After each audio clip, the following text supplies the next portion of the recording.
Chers frères et sœurs dans le Seigneur, amis de partout, nous vous saluons au nom de notre Seigneur et Sauveur Jésus-Christ. Et comme toujours, nous vous remercions de votre écoute. Merci de vous abonner à notre chaîne, de commenter, liker et de partager le message sur n'importe quelle plateforme que vous écoutez. Si vous ne l'avez pas encore fait, n'oubliez pas de vous abonner et d'activer la notification pour pouvoir recevoir une notification chaque fois que nous avons une vidéo. Cette étude biblique est aussi disponible en anglais et en créole. Donc, si vous souhaitez écouter dans une autre langue, rendez-vous sur la chaîne et choisissez la langue que vous souhaitez écouter. This Bible study is also available in English and Creole. If you'd like to listen in a different language, please go to the channel and pick the language you'd like to listen to. Étude biblique ça est disponible tout en anglais et français. Si vous aimez écouter, il est disponible en anglais et créole. Si vous aimez écouter dans une autre langue, ou bien anglais ou bien créole, allez sur channel là et choisissez langue que vous aimez écouter. Que le Seigneur bénisse notre étude. Que ressentiriez-vous si quelqu'un vous demandait si vous trahissez Jésus-Christ aujourd'hui? Très contrarié, n'est-ce pas? Beaucoup d'entre nous considéreraient comme une insulte que quelqu'un puisse même penser que nous pourrions faire une telle chose, que nous pourrions agir comme Judas, ce Judas Iscariote, le traître. Mais avant d'aller plus loin, rafraîchissons-nous la mémoire en jetant un coup d'œil rapide à la triste histoire de Judas. Allons à Matthieu chapitre 26. Là, nous lisons concernant la trahison de Judas. L'un des 12, à partir du verset 14, Matthieu 26, l'un des 12, appelé Judas l'Iscariote, alla vers les chefs des prêtres et dit: que voulez-vous me donner pour que je vous livre Jésus? Judas veut vendre Jésus. Que voulez-vous me donner pour que je vous livre Jésus? Ils lui payèrent 30 pièces d'argent. Et au verset 16, nous lisons: dès ce moment, Judas se mit à chercher une occasion favorable pour trahir Jésus. Maintenant, continuons au verset 20. Le soir venu, Jésus se mit à table avec les 12. Pendant qu'il mangeait, Jésus dit: je vous le dis en vérité, l'un de vous me trahira. Ils furent profondément attristés et chacun se mit à lui dire: est-ce moi, Seigneur? Il répondit: celui qui a mis les mains dans le plat avec moi, c'est celui qui me trahira. Le Fils de l'homme s'en va conformément à ce qui est écrit à son sujet, mais malheur à l'homme par qui le Fils de l'homme est trahi. Mieux vaudrait pour cet homme qu'il ne soit pas né. Verset 25. Judas, celui qui le trahissait, prit la parole et dit: est-ce moi, maître? Jésus lui répondit: tu le dis. Regardons les versets 15, 16 et 25 ensemble et tirons la conclusion. Verset 15 et verset 16. Judas demanda au chef des sacrificateurs: que voulez-vous me donner pour que je vous livre Jésus? ils lui payèrent 30 pièces d'argent. À partir de ce moment-là, Judas quittait l'occasion de le livrer. Judas, c'est lui qui a décidé de vendre Jésus. Et quand Jésus dit aux 12 apôtres que l'un de vous me trahira, et quand tout le monde commençait à dire, c'est pas moi, Seigneur. Même Judas a dit, certainement, tu ne veux pas parler de moi, Rabbi, au verset 25, Matthieu 26, verset 25. Alors, que pensez-vous de tout cela? Pour moi, ça veut dire tout simplement que penser ou nier que cela pourrait être vous ou moi ne veut rien dire. Ce qui compte, c'est notre action. Comme dit le proverbe, les actions parlent plus fort que les mots.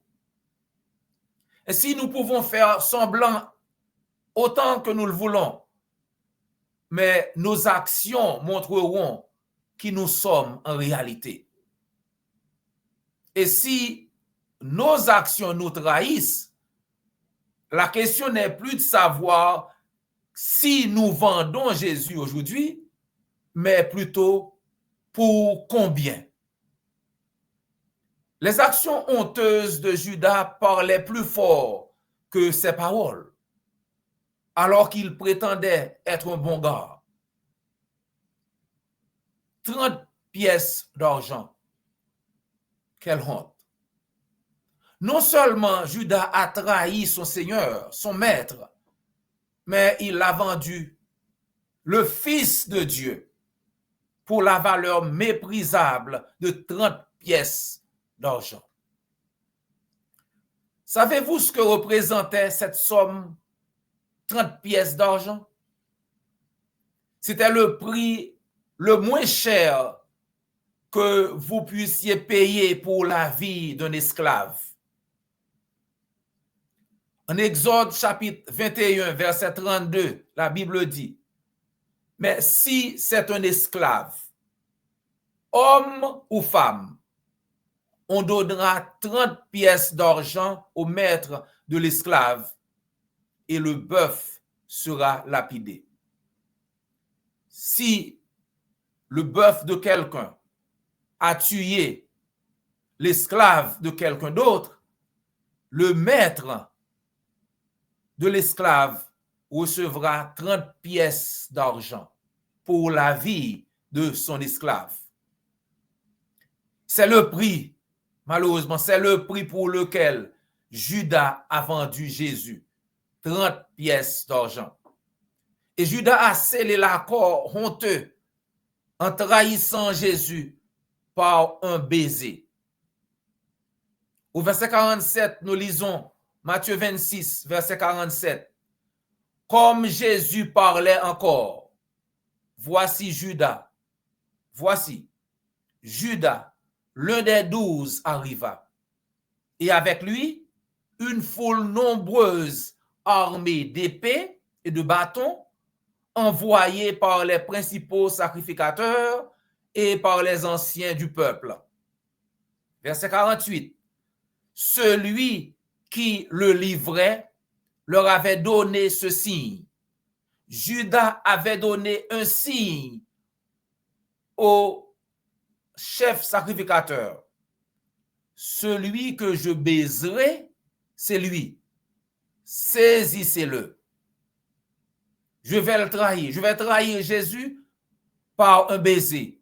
Donc, celui que je baiserai, c'est lui. Parce que les gens qui venaient, les soldats ne pouvaient pas distinguer Jésus des autres. Donc, Judas leur avait donné ce signe. Le baiser mortel. Quelqu'un peut-il vendre Jésus aujourd'hui? Jésus n'est pas là aujourd'hui pour que quelqu'un puisse le vendre littéralement avec un baiser. Mais cela ne veut pas dire qu'il n'est pas vendu aujourd'hui. Nous trahissons Jésus, nous le vendons lorsque nous trahissons sa cause, chers amis. Trahir la cause de Jésus est considéré comme trahir Jésus lui-même. Si vous décidez d'ignorer l'enseignement de notre Seigneur Jésus-Christ et d'enseigner quelque chose d'autre, alors vous le trahissez.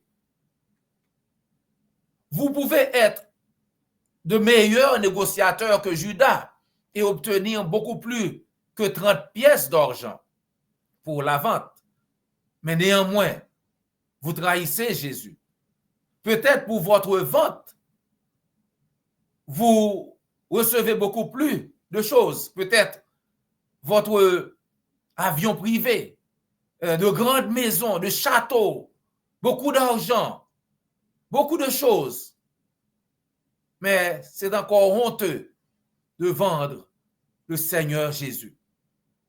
Dans Luc 6, 46, Jésus dit, « Pourquoi m'appelez-vous Seigneur, Seigneur, et ne faites-vous pas ce que je dis? » Pourquoi? Pourquoi m'appelez-vous Seigneur, Seigneur, et ne faites-vous pas ce que je dis? Ce peuple m'honore des lèvres, mais son cœur est éloigné de moi. C'est en vain qu'il m'honore en enseignant des préceptes qui sont des commandements d'hommes. Matthieu 15, versets 8 et 9. Chers amis, pour Jésus, un traître est un traître et il a l'intention de le traiter en conséquence. Si nous ne voulons pas être considérés comme Judas, nous ferions donc mieux de ne pas nous comporter comme lui. Nous pouvons apprendre beaucoup de choses du récit de Judas. L'une des principales leçons à tirer de l'histoire des 30 pièces d'argent est de se méfier de la cupidité, chers amis. Comme dit l'autre, la trahison de Judas met en garde contre les dangers de valoriser le gain matériel plutôt que la vérité spirituelle. La cupidité peut nous aveugler sur la vraie valeur de notre Seigneur Jésus-Christ. Dans 1 Timothée chapitre 6, au verset 9 et 10, l'apôtre Paul nous met en garde contre la cupidité. Ceux qui veulent à tout prix s'enrichir s'exposent eux-mêmes à la tentation et tombent dans le piège de nombreux désirs insensés et pernicieux qui précipitent les hommes dans la ruine et la perdition. Car l'amour de l'argent est racine de toutes sortes de maux. Pour s'y être abandonnés, certains se sont égarés très loin de la foi et se sont infligés beaucoup de tourments. En effet, dans le but de gagner d'argent, il y en a qui préfèrent prêcher toutes sortes de fausses doctrines au lieu de prêcher la doctrine de notre Seigneur Jésus-Christ qui donne la vie éternelle. 2 Jean, verset 9. Aujourd'hui encore, chers amis, la cupidité continue de pousser beaucoup de gens à se comporter comme Judas. Leur fin sera la perdition. Ils ont pour Dieu leur ventre et ils mettent leur gloire dans ce qui fait leur honte. Ils ne pensent qu'aux choses de la terre. Philippiens 3, verset 19. Qu'ils s'en rendent compte ou non, ou s'ils font semblant d'être innocents comme Judas qui demanda à Jésus, « Tu ne veux pas parler de moi, Rabbi ?» Tous ceux qui trahissent Jésus en trahissant sa cause sont en danger de perdre leur âme. Car comme dit l'apôtre Paul dans 1 Timothée 6, verset 10, l'amour de l'argent est une racine de tous les maux et quelques-uns entendent en étant possédés, se sont égarés loin de la foi et se sont jetés eux-mêmes dans bien des tourments. C'est pourquoi, frères et sœurs dans le Seigneur, méfiez-vous de la cupidité et n'abandonnez jamais votre Seigneur. Quelles que soient les situations, demeurez en Christ. Soyez fidèles jusqu'à la fin, afin de ne pas perdre votre vie éternelle. Et si vous écoutez ce message, mais que vous n'avez pas encore obéi à l'Évangile, alors n'attendez pas plus longtemps. Répondez à l'appel de notre Seigneur Jésus-Christ. Il veut vous sauver. Et dans Marc 16, verset 16, il vous dit exactement que faire pour être sauvé. Marc 16, 16, Christ dit, celui qui croira et qui sera baptisé sera sauvé. Mais celui qui ne croira pas sera condamné. Donc, si vous voulez obéir à l'Évangile, faites-le nous savoir. Ou bien, contactez l'Église du Christ la plus proche et on se fera le plaisir de vous aider. C'est toujours un plaisir de passer quelques minutes avec vous dans l'étude de la parole de Dieu. Prière de nous rejoindre la semaine prochaine alors que nous continuons à étudier ensemble. This Bible study is also available in English and Creole. If you would like to listen in a different language, please go to the channel and pick the language you'd like to listen to. Étude ça est disponible tout en anglais et en créole. Si vous avez écouté dans une autre langue, tant pis aller sur channel là, choisir langue que vous avez écouté. N'oubliez pas de vous abonner, liker, commenter et de partager sur n'importe quelle plateforme que vous écoutez. D'ici là, que le Seigneur vous garde et vous bénisse.